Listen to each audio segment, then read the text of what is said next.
Шола телеканалында яңалыклар чыгарылышы, сәнмесіз, яңартылған студияда сізні мен Фарида Собиржанова сәлемлейм, еңілік тапшыруның қойбір темалары хақында. Шолының ірі сауда өзеклерінде товар айланышы 15%-қа кемеген. Бүгін бұл хақта жетекшілерінің ішіліклі душанбе кеңешмесінде сөйлештілер. Бұл хақта толырақ Лейсан Ханова сюжетында. МЧСның махсус ұшқышы Василиса Сагунованы туған яғына қойтарды. Қыздың сәлемәтлігі үшін республика хостаханасы табиблары күрәші. Олар оңайсызлыклар гына түгел, тормыш үшін куркынычта тудыра. Мындай кишилер биздин территориядагы көплөр. Газ бистесинин 7-21 йортунда хабарчыбыз булып кайтты. Луганскидан Чоллыга Украинадан келген табибка фатир ачкычлары тапшырдылар.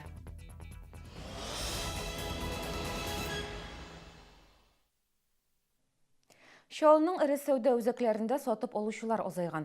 Бұйыл товар әйләнішінің 15%-қа кемуі күзәтілі. Бұл һәм бошқа мәсьәләләр хақында бүгін жетекшілерінің ішіліклі душанбе кеңешмәсендә сөйлештілер. Иqtisadi тутырыксызлык шартларында кіші һәм урта бизнеста яклауга мохтаҗ. Хакимият исә үз чиратында бизнесменнарга теләктәшлек вәгъдә итә. Теманы хәбәрчебез Лейсан Ханова дәвам итә. Шимәкәрлікні үстеругә бүтін Россия күләмендә зор игътибар бирелә. Ағымдағы елның 7 апрелендә кіші һәм урта бизнесқа кагылышлы мәсьәләләр Россия президенты дәрәҗәсендә каралды. Шулда да бу тармак шактый мөһим урын били. Анда барлыгы 50 меңгә якын кеше хезмәт куя. Иqtisadi тутырыксызлык шартларында эшмәкәрлеккә теләктәшлек күрсәтү тагы да актуальләшә. Большие вопросы. Кеше һәм урта бизнес үсешенә шул исәптән иqtisадка да кредит бирү белән бәйле проблемалар тоткарлык ясый. Аны хәл итү өчен Россиянең МСП банкы тарафыннан махсус программа эшләнде. Анда еллык 13-тән алып 25%-ка кадәр. Бу программа буенча 12 банк эшли. Башкарма комитет жетекчесе бизнес вәкилләрен мондый мөмкинлекләр белән таныштырып бару кирәклеген ассызыклады. Алар еш кына товар җитештерә белә, тик күпләр субсидия һәм грантлар алу өчен программаларда катнашмый. Документлар рәсмиләштерүдән курка. Если хотите взять... Әгәр чыннан да бизнеска ярдәм итәргә телибез икән, башкарма комитет документлар рәсмиләштерүдә ярдәм итәргә һәм федераль һәм республика программаларында катнашуны ахырына кадәр җиткергә булышырга тиеш. Хакимият теләктәшлек күрсәтергә әзер. Бу юнәлештә һәр атнада башкарма комитет җитәкчесе бизнес вәкилләре белән очраша.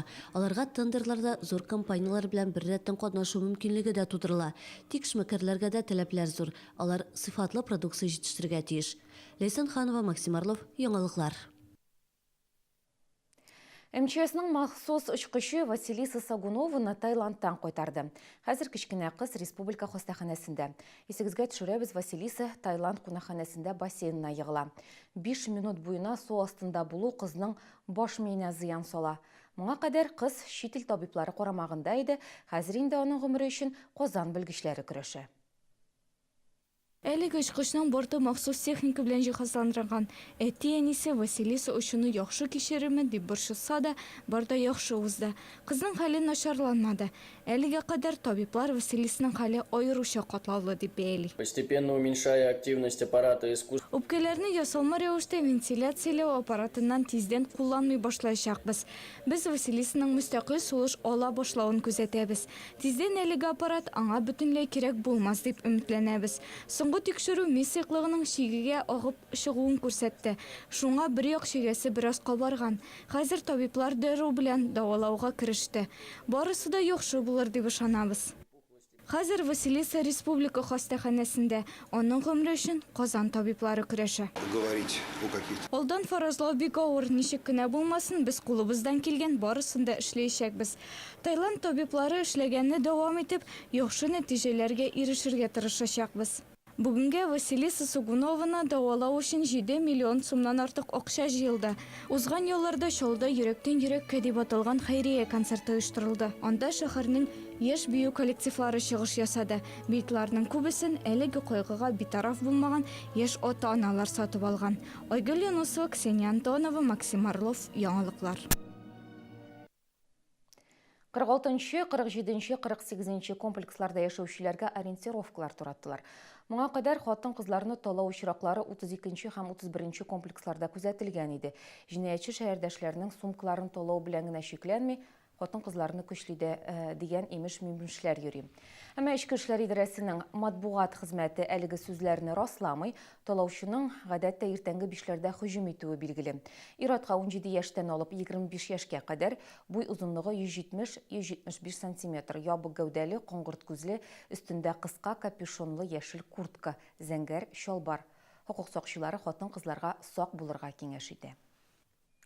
Күрше хакы тәңре хакы диләр, әмма кайчак нәкъ менә күршеләр аркасында яши торган фатирыңнан да баш тартасы килә. Газ бистәсендә урнашкан 7-21 йорты яшәүчеләре нәкъ менә шундый хәлдә калганнар. Бер подъездда 2 начар фатир бар. Алардан чыккан куштырнаклар эчендә хуш ис бөтен подъездга тарала. Тураканнар белән дә көрәшеп туйдык дип биредә яшәүчеләр. Икенче җиргә күчеп китә дә алмыйлар, фатирларын арзан бәягә сатып алучы юк. Өстәвенә биредә яшәүе куркынычты әле. Начар фатир хуҗаларының берсе көн дәвамында исерекләр җыя. Көн саен диярлек участковый чакырсалар да, начар фатир хуҗалары акылга килергә уйламый. Әлеге фотография фатир хуҗасының элеккеге тормышы хакында бердән-бер истәлек, биредә ул 7 ел тора. Это сын купил, мою квартиру трехкомнатную продал, а вот здесь купил. Күршеләре аның 2 югары белеме бар дип сөйли. Была красивая женщина, конечно, когда ехали. Бирегә күчеп килгәч, ул бик матур хатын иде. Элек ул үзен тәртипле тота иде. Хәзер әлеге фатирда хуҗабикәдән кала сукбайлар да яши, ишек һәрвакыт ачык. У меня все уже обворовали, все выкрали. У меня уже ничего нет воровать. Дверь почему вы не закрываете? Не боитесь?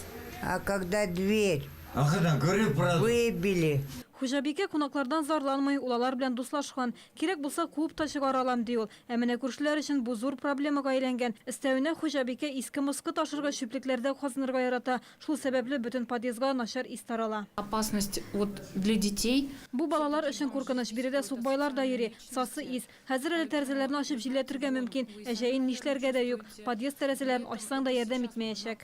Мы все страдаем тараканами. Аның өендә чүпчәр булганга күрә бездә дә тараганнар. Әлеге хатын коммуналь хезмәтләр өчен 130 мең сум күләмендә бурыч җыйган. Пенсия алса да түләргә ашыкмый. Идарә итүче оешма ут суында өзгән. Хәзер хезмәткәрләр сукбайларны куу белән генә шикләнә. Туганнары белән дә элемтәгә кереп караганнар. Аның кызы бар. Кызы Нижнекамскида тора. Бар малайы тора Тольяттида. Малайы яңа елга хәтле кайткан 2 көне. Шуннан biz аның телефонын табып, митеп, аның белән сөйләште, ул без янга килмәде, сөйләшмәде. Аннан ул минем пока вакыт юк.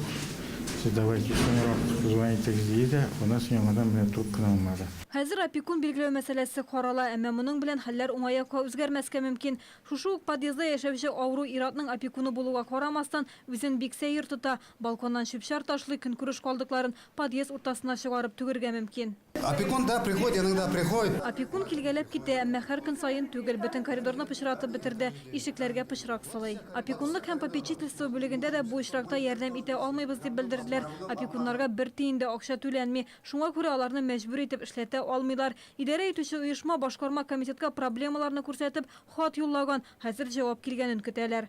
Гүзәл Шихапова, Илнар Харисов, яңалыклар. Шолы ТВ каналының Койнар элемтә телефоны тәүлек дәвамында эшли. Сезне нәрсә борчый? Нинди сорауларыгыз бар? Шалтыратыгыз. Койнар элемтә телефоны 51 31 31. Башкарма комитет аппаратын Гөлнар Ахматов җитәкләячәк. Бүген яңа җитәкче белән рәсми рәвештә хуҗалык һәм оешма җитәкчеләрен таныштырдылар. Гөлнар Карловна Чаллы хакимиятендә яңа кеше түгел, ул 10 елдан артык муниципаль идарәдә хезмәт куя. Соңгы эш урыны Комсомол районы хакимияте аппараты җитәкчесе.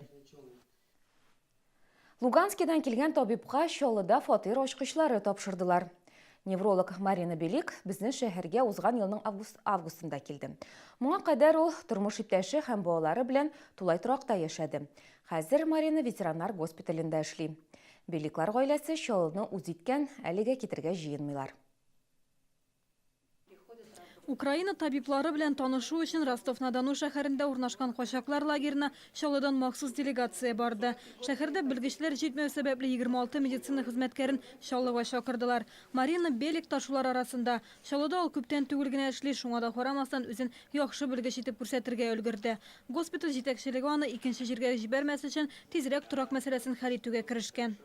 Марина Владимировнаның элекке эшләгән табиблары, дуслары чакырдылар аны бүтән шәһәргә, Рәсәйне. Чөнки анда квартира вопрослары сразу решаться ителә дип әйттеләр аңа. Ул безгә аны әйткәч, без шул хәтле кайгырдык. Луганскида Беликларның шәхси йорты була, йортларын һәм әтиәниләрен калдырып китергә туры килгән. Шалыда фатир вакытлы чагына бирелде. Марина Белик сәламәтлек саклау өлкәсендә эшләгән дәвердә гаилә биредә яши ала. Балалар якында урнашкан 20-нче мәктәптә укый. Я хочу поблагодарить руководителя города. Минем шәһәр җитәкчесе Мәхдиев Наил Гамбаровичка рәхмәт әйтәсем килә. Ул безгә турак проблемасын хәл итәргә ярдәм итте, ремонт ясатты. Аны өй туена чакырырга телибез. Без бистәсенең 6-нчы мәхәлләсендә урнашкан бу фатирда элек чәч тарашханә, тегү цехы һәм бию клубы булган. Бина турак булмаган, әлеге гаилә өчен аны махсус үзгәртеп кордылар. Аш бүлмәсе ясадылар, ишекләр куйдылар. Гүзәл Шигапова, Анастасия Клевцова, Айрат Закиров, Яңалыклар. Шәһәрне чистарту 2 айлыгы дәвам итә. Бу вакыт эчендә Чаллыдан 2000 кубометрдан артык чүп чыгарылды. Өмәләрдә 20 меңнән артык кеше катнашты. Шәһәр күләм өмә 18 апрельгә билгеләнгән. Тик башкарма комитеты җитәкчесе коллективларга территорияләрен чистартуны хәзер үк башларга тәкъдим итте. В эти солнечные дни Бүгенгедәй кояшлы көннәрдә оешма предприятиялар үзләренә беркетелгән мәйданнарны җыештыра башларга тиеш. Әлегә шәһәрне чистарту сүлпән бара. Шулай ук Наил Мәхдиев зиратларында тәртипкә китерү кирәклеген ассызыклады. Мәңгелек йортларда беренче өмәләр 21 апрельгәчә, ягъни үлгәннәрне искә алу көненә кадәр оештырылырга тиеш. Пигмалион спектакле янәдән мастеровой рус драма театр сәхнәсендә. 3 ел буена куелмаган әлеге спектакльнең ялларда 2нче премьерасы булды. Тамашачылар Бернард Шоу пьесасы буенча куелучы спектакльне бик көткән. Шәһәрдәшләр аны кире кайтаруны сорап театрга мөрәҗәгать иткән.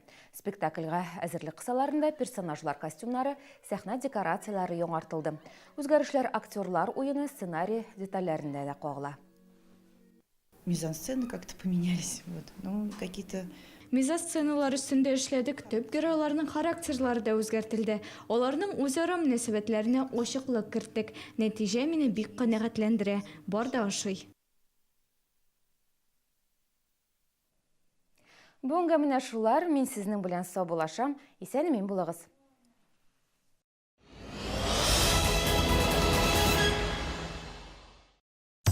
Подпишитесь на газету «Пенсионер» всего за 69 рублей в месяц с доставкой на дом. Индекс 31 904.